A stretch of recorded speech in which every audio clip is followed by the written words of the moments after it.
turn to Section 1. Section 1. You will hear a woman who is applying for a driving licence. First, you have some time to look at questions 1 to 5.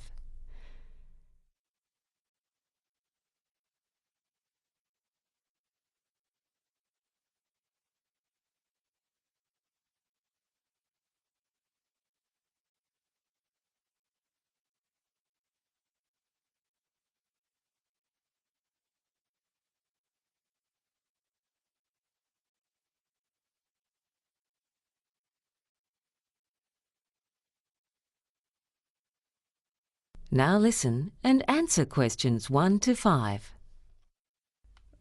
Good morning. Can I help you? I'd like to apply for a driving licence. Right. We'll just have to fill in this form. Uh-huh. First, could you tell me your full name? Yes, it's Teresa Collins. Right. The woman says her name is Teresa Collins, so Teresa Collins has been written next to the example on the question paper. Now continue with questions 1 to 5. And what type of vehicle would you like to drive? Oh, just a normal car. That's a Class C licence then. Have you ever held a driving licence in another country? Oh no, I'm too young. Anyway, I think I'd be too scared to drive in another country. Right. I'll just need to get some personal details from you. Could I have your date of birth, please? Yes, it's the 17th of March 1994. And what's your address? 28 River Street. That's spelt R-I-V-E-R. Is that right? Yes. And that's in Bentley, isn't it? Yes. OK. And your phone number? I'll give you my home number. It's 3701 8699. Right. And what form of ID do you have with you? Well, I've got a bank card. Here it is. Let's see. No, we need something with your photo on it, like a student card. I've got that with me. Here you are. Yeah, that's fine. Now, there's an application fee of $55. How would you like to pay? We take credit cards, but not cheques, I'm afraid. And we take cash, of course, if you have enough money with you. I do, actually. And I try not to use my credit card if I can avoid it. Here you are. Thank you. Before you hear the rest of the conversation, you have some time to look at questions 6 to 10.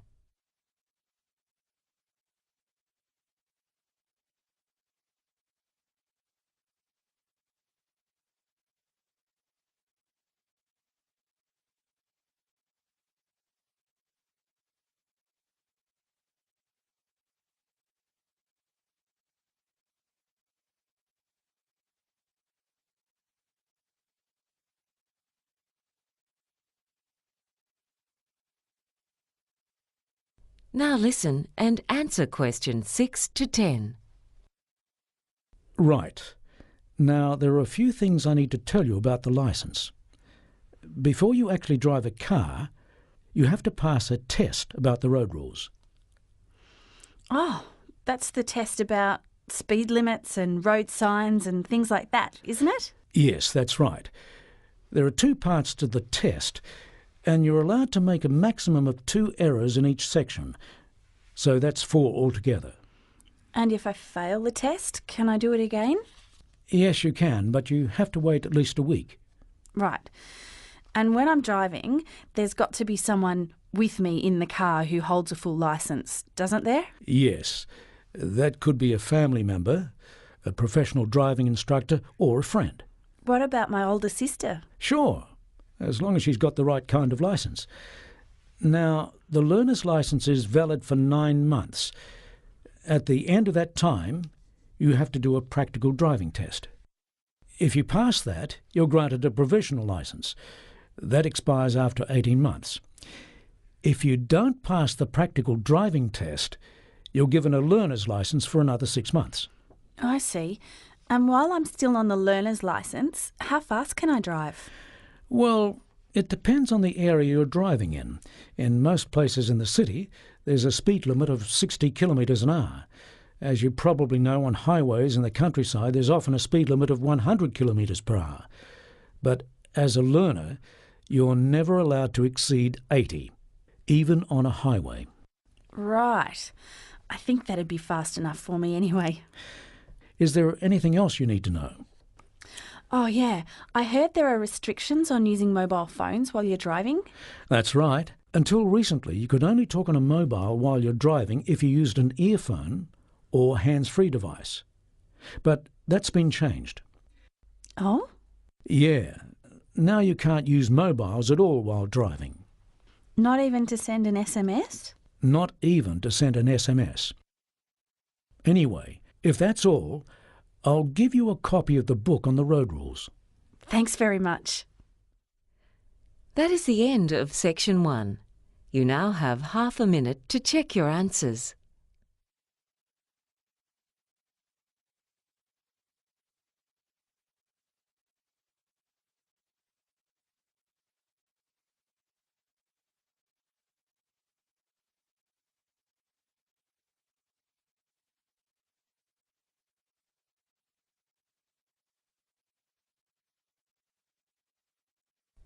Now turn to Section 2. Section 2. You will hear a training officer giving a talk to new staff who will be working at the information desk at an airport. First, you have some time to look at questions 11 to 15.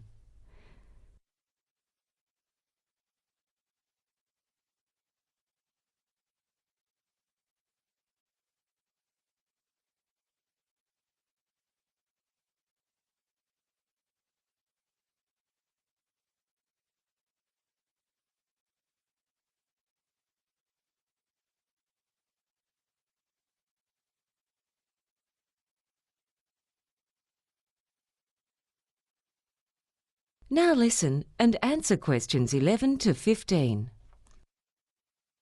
Now, when you're working at the information desk in the arrivals section of the airport, one of the most common questions people ask is, what's the best way to get to their hotel or to a particular address once they leave the airport?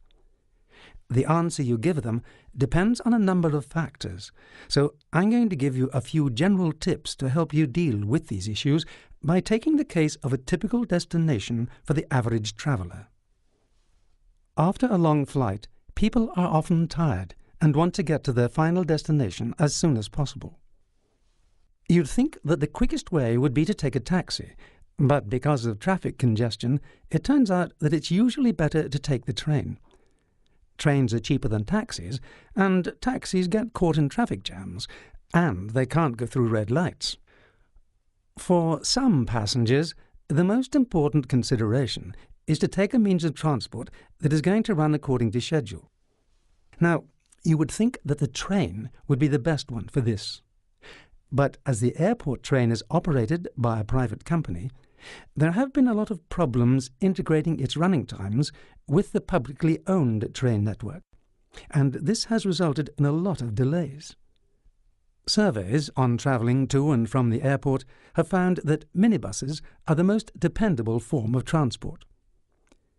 There are other considerations too.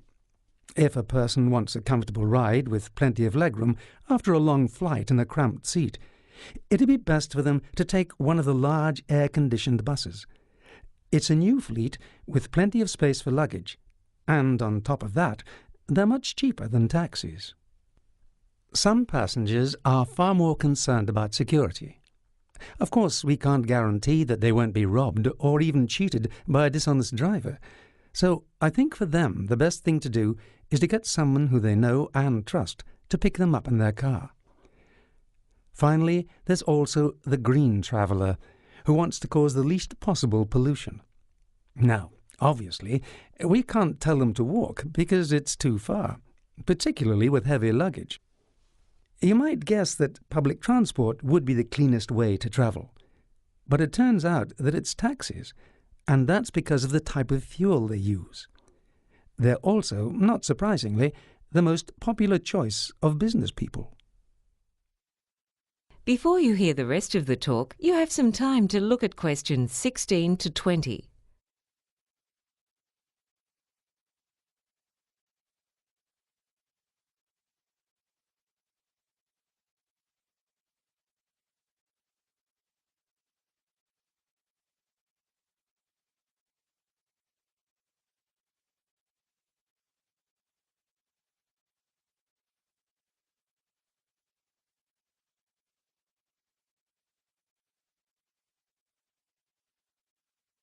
Now listen and answer questions 16 to 20.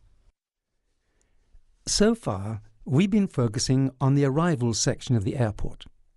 Now we're going to be looking at the departures section. You've all got a copy of the floor plan of the departures section of the airport. Because of the recent renovations, a lot of people are disoriented when they see it for the first time. So you need to be familiar with the new layout. At the bottom of the floor plan, you can see where the passengers check in. They then go through security control, and in front of them is the information desk, right in the middle of the whole floor plan. Just to the right of the information desk, there's a news agency where you can buy newspapers and magazines. For those who like to do a bit of shopping, to the left of the information desk we have a jewellery store. It's well worth a look at. And a well-stocked electronics goods shop, and between those two there is a pharmacy. There used to be a dress shop in that position. At the top right-hand corner of the diagram we have the waiting lounge and the exit to the planes. In the top left-hand corner are the public toilets. You can use those toilets, or if you like, there are also staff facilities near the bookshop, but you'll need to get the key. Just behind the information desk we have some food outlets, and over to the right, next to the waiting lounge, is a cafe. When the renovations are completed, it will function as an internet cafe. At most airports, you get people congregating on the footpath smoking, which is unpleasant for the non-smokers entering and leaving the building. For that reason, we've set up a dedicated smoking room inside the terminal next to the bookshop. It's well ventilated and looks out onto the tarmac. The original plan was to put a wine bar next to the bookshop, but there were problems with the licensing laws. I'd encourage you to walk around the airport to familiarise yourselves with the layout, so that you can more easily handle passengers' inquiries. That is the end of section 2. You now have half a minute to check your answers.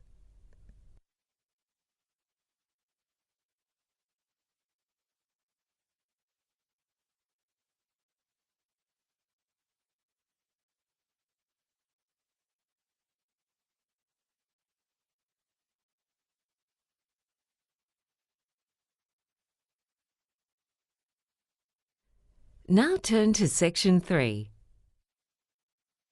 Section 3. You will hear 2 college students reporting to their science class about a project they have done on an Australian animal called the Tasmanian devil. First, you have some time to look at questions 21 to 26.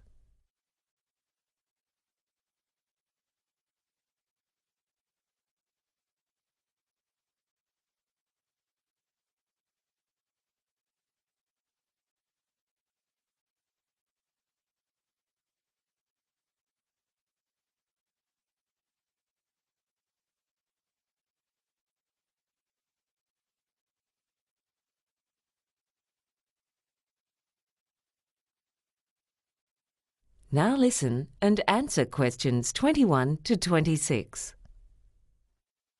Hi everyone.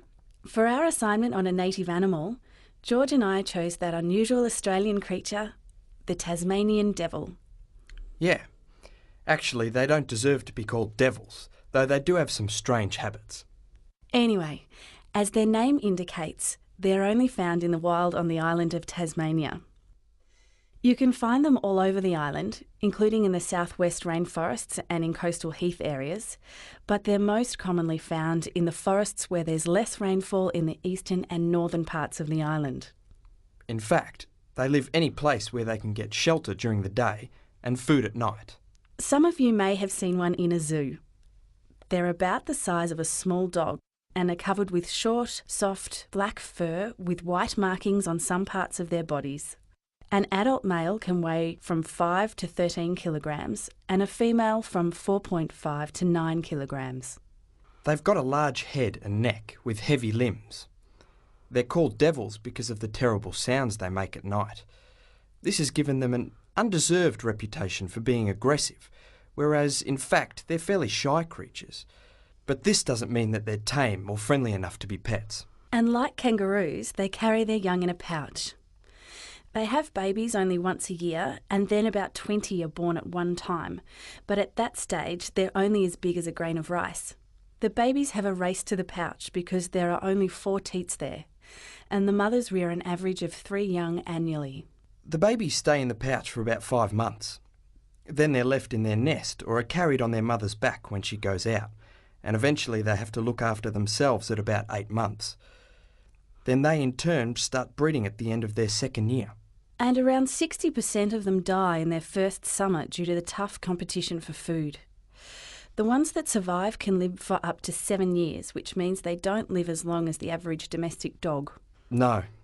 And it's estimated that now there are between 100,000 and 150,000 of them altogether. They were almost wiped out by the early European settlers because they hated the devils eating their chickens, so the government paid people to kill Tasmanian devils. And most farmers still dislike them. Their numbers fell so drastically due to farmers poisoning them or shooting them that it was thought that they might have become extinct. Then a law was passed in 1941 to protect them, and since then their numbers have grown again. Before you hear the rest of the talk, you have some time to look at questions 27 to 30.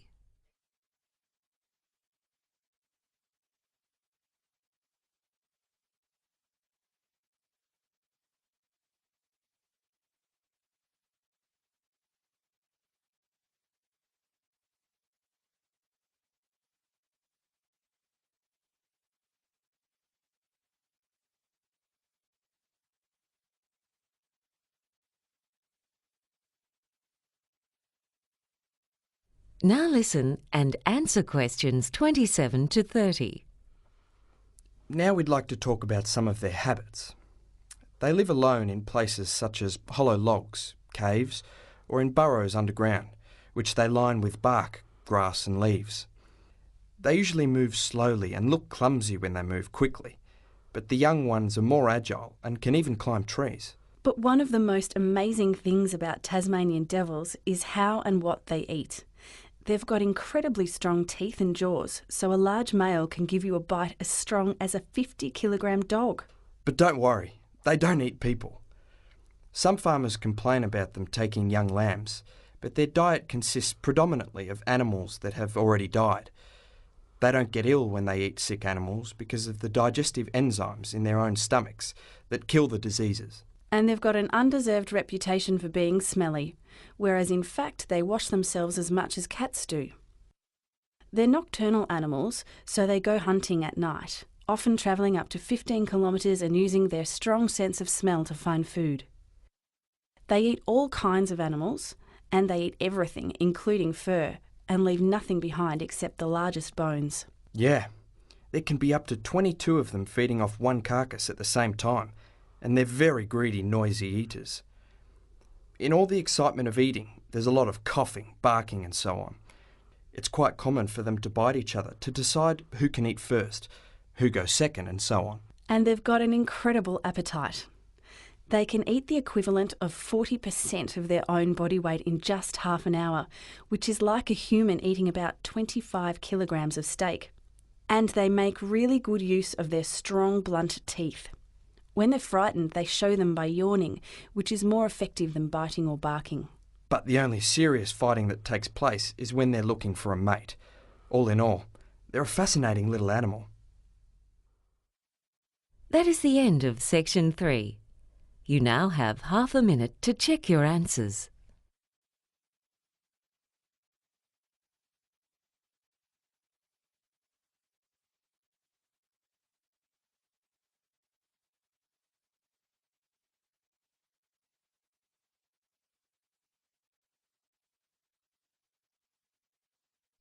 Now turn to Section 4. Section 4. You will hear a lecture by a healthcare researcher to students of health science about the results of a survey on yoga in Australia. First, you have some time to look at questions 31 to 40.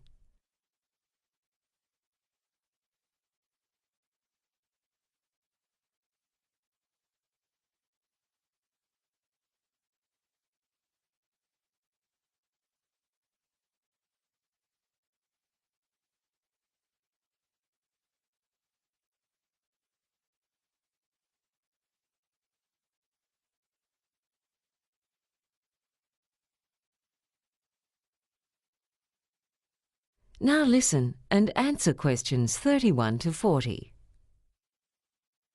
Good afternoon, everyone. In today's lecture, I'm going to present some of the findings of the largest and most comprehensive survey of yoga practice ever conducted in Australia. The objectives of this survey were to investigate the characteristics of people who practice yoga in this country, the styles and techniques of yoga that are practiced, how often people practice yoga, the reasons why they do yoga, and the perceived benefits of yoga practice. It is our hope that the findings of this survey will be of help to both teachers and students of yoga in this country and abroad, as well as to healthcare practitioners. Prior to our study, no nationwide research had been conducted into the topic.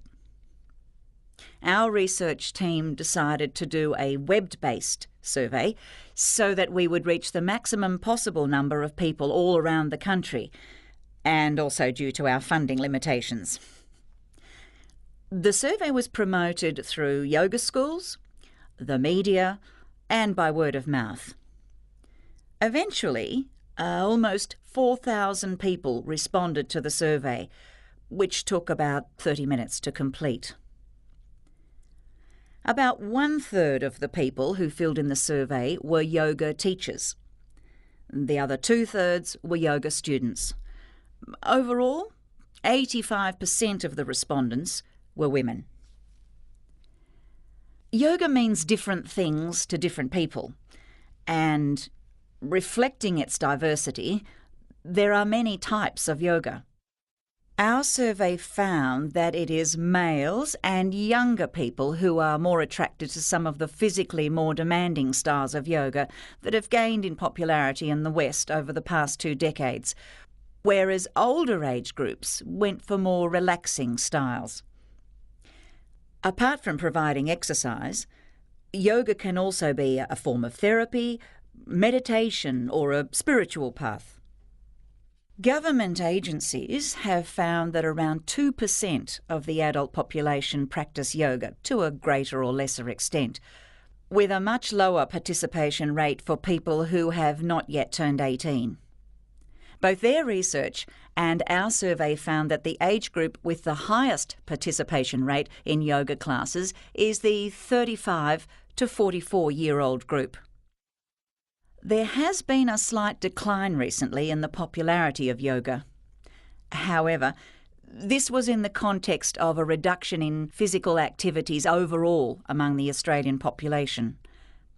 A major reason for this trend is not the rise in the popularity of junk food, but because more and more people are playing computer games. 56% of the yoga students who responded to our survey attend class once or twice a week.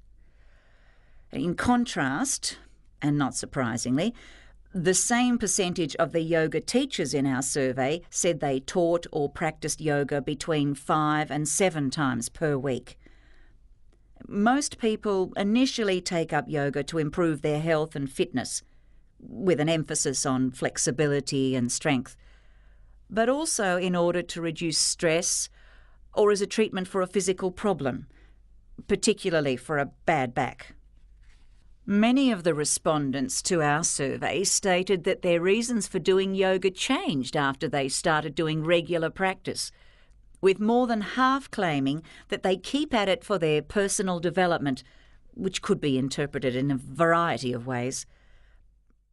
Although overall yoga promotes physical and mental health, it can cause damage if not done properly, and care needs to be taken with inverted postures such as the headstand and shoulder stand, as well as with the lotus position, which is the cross-legged position that is commonly associated with yoga and meditation. A common admission in the survey among those who had sustained injuries was that they had pushed themselves too hard. Far less frequently, teachers were said to have caused injuries by pushing students too hard. A large number of our survey respondents reported that they work in healthcare occupations, and for most of the yoga teachers, teaching yoga is not their only source of income. Among the students, the most common healthcare occupation is nursing, whereas among teachers, the largest group worked as massage therapists. Many also worked as nurses, psychologists, and practitioners of alternative medicine. In the survey, we also looked at incomes. We didn't ask for individual incomes, but household incomes. That is, the total income of all the people that survey respondents lived with. We found that around 3/4 of the students and 60% of the teachers have a household income above $50,000 per year, whereas just 9% of the students are on an annual household income below $30,000. 1 in 5 of the teachers belong to this group. It would seem that being a yoga teacher is not a path to riches. Yoga itself isn't that expensive, with the average person spending just under $100 a month on yoga practice and accessories. Overall, yoga was found to have a positive impact on people's lives, with a clear majority concluding that their physical, mental and emotional health, as well as their relationships, were better or much better than before they started doing yoga. That is the end of section 4. You now have half a minute to check your answers.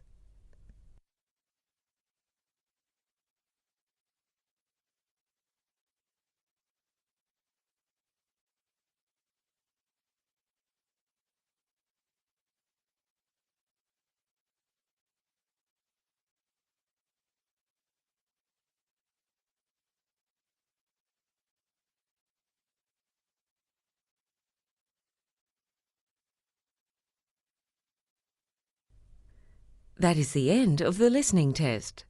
You now have 10 minutes to transfer your answers to the answer sheet.